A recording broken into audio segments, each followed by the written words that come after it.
Hi everybody and welcome to another author interview at In-House Publishing, and joining me today is Shabazz. How you doing, mate? I'm well. How are you? Pretty good, brother, pretty good. Okay. Now I've known you for a long time, quite a few years now. Indeed, indeed. And this is the third edition of The Warrior's Guide to Gentleman's Etiquette, and today we're going to have Shabazz tell us a bit about this book, starting with, what exactly is this? The book is a collection of thoughts, a compendium of thoughts, my thoughts around what constitutes being a gentleman today. Because I've noticed in recent times, people seem to be moving away from correct and mindful behavior. So I wrote this book as a guide for those who need to know some of the old school values that enabled a man to be considered as a gentleman, a true gentleman. Okay. What inspired you to write this? Some time ago, actually the idea of the book had been in my mind for about 5 years, but because I've never written a book, I didn't know where to start. And one night I was working some time ago in a nightclub, and this young couple showed up, and the young lady, she was dressed immaculately. She had her hair done, her nails were dressed, but the gentleman who was with her looked as though he made no effort to take this beautiful lady out on a Friday night. So I had to turn the couple away by saying, look, I'm sorry, but we have certain dress standards, young man, and your dress standard, it's a bit too casual. And the young lady, she was devastated because she had spent so much time looking forward, getting herself ready, looking forward to coming to this venue for a lovely evening. And the young man that she was with, he wasn't of the same mind. I think he just didn't know how to properly attire himself, which is a shame. It really is a shame that men these days don't know. Do you think, I was doing a seminar on the weekend, and one of the things I noticed in the town, I actually went and visited a local RSL to have dinner, and there was a lot of advertising about we do not accept antisocial behaviour. And when I'm thinking about your book and I'm thinking about the market for your book, you know, there's no doubt in my mind that people that act in a unharmonious way, shall we put it, out on the streets of our country, definitely need to get educated on this book. But to say that they are our direct target market is wrong, because they're not about to admit this. Who is your target? How do we reach these guys? That's a good point. Initially, when I wrote the book, I just had men in mind. But as you said, this is the third edition. But what I've noticed is that so many women have purchased my book. And they've purchased it for their sons if they're raising a man-child on their own. Purchase it for their daughters, so their daughters will know what sort of qualities to look for in a man. Their husbands as well, if they feel he's a bit rough and perhaps needs a bit of polish. And some even told me that they purchase it just to leave it on the coffee table, and when they have friends around, it's a topic of great discussion. If I ever go home, Shabazz, and my wife leaves your book lying around on the table, I've got a problem that I need to deal with. You just mentioned before, as did I, that this is the third edition. This was originally published in 2007. Yes. So you've obviously done extremely well with the book. How's it been received? What's been the feedback? Positive. Extremely positive. But then again, as I said, mostly, not mostly, but many women have purchased it. And I always have people write me to let me know what they think of the book or thought of the book, and it has been overwhelmingly positive. That's awesome. I'm glad for that. I'm extremely happy.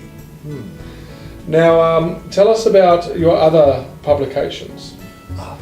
Well, my second book, which is entitled it's titled Warrior Mysticism: The Acquisition of Power. And what it does is it sort of takes off from the first book, Warrior's Guide to Gentleman's Etiquette, in that warrior mysticism covers exercises that a man should do in order to beautify himself internally. There are meditations, there are exercises of visualizations, there's philosophical content, that that is wholesome and healthy. That I believe men should be mindful of. They should know certain things. Some of the concepts and philosophies are ancient, thousands of years old, but they are benefit. They were helpful a time ago, eons ago, and they are today as well. This is the thing, is that when we talk about antisocial behaviour, I mean, how we treat women, how we treat ourselves, simple things like working bees in the neighbourhood, they're all gone now. We're more internalised and stepped away from society more. Part of that could have been because of social conditioning, but regardless of that, human interaction and human connection is important to us all, and your books, specifically this one, helps embrace some traditional and authentic mannerisms that I feel that young men need to, all men need to remind themselves of what their expectations are on this earth and in the society. I like that, authentic values. I'll give you an example.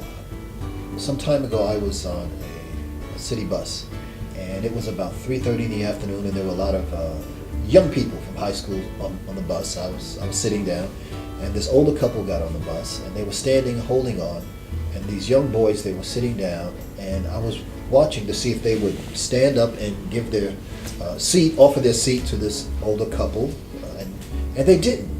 And finally I thought, oh no, I have to do something about this, and I tapped them on the shoulder and I said, young men, why don't you get up and give your seat to this nice couple?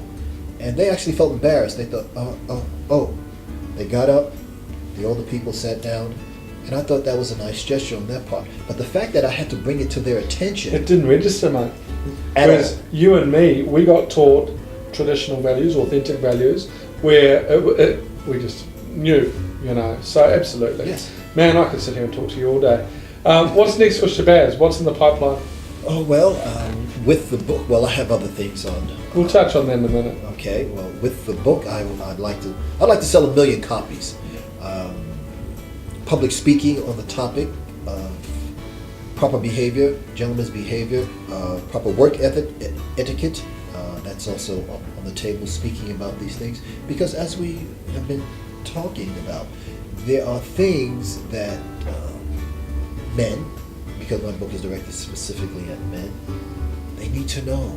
There's certain things that they need to know in their personal interactions with women, with children, with elders, with superiors, at home, in the workplace, in social situations. There are things that they don't know, and they don't know they don't know. Shabazz is actually a lot more than just an author. He is, you play the flute, you're highly trained in martial arts, you have done a lot of nightclub security work. The list goes on. You are a actor who has starred in some films of notoriety, and of late, we won't go into name dropping, but I always shoot the salve with Shabazz to find out who he's been chatting with. So this, I feel, is pretty critical to getting your message out there, and like I said before, I think that those values have been lost, and you're going to have an opportunity to share the word, my friend. Oh, that would be ideal. I would appreciate that immensely. That's good. Absolutely. If you guys want to, and know that you need to, get a copy of Shabazz's revised edition, check out his website, shabazz.com.au. That's it coming across the screen there. It's also available on Amazon and on the in-house bookstore. Shabazz, my friend, whoo, thank you, brother. 1,000 thank yous. See you guys next time.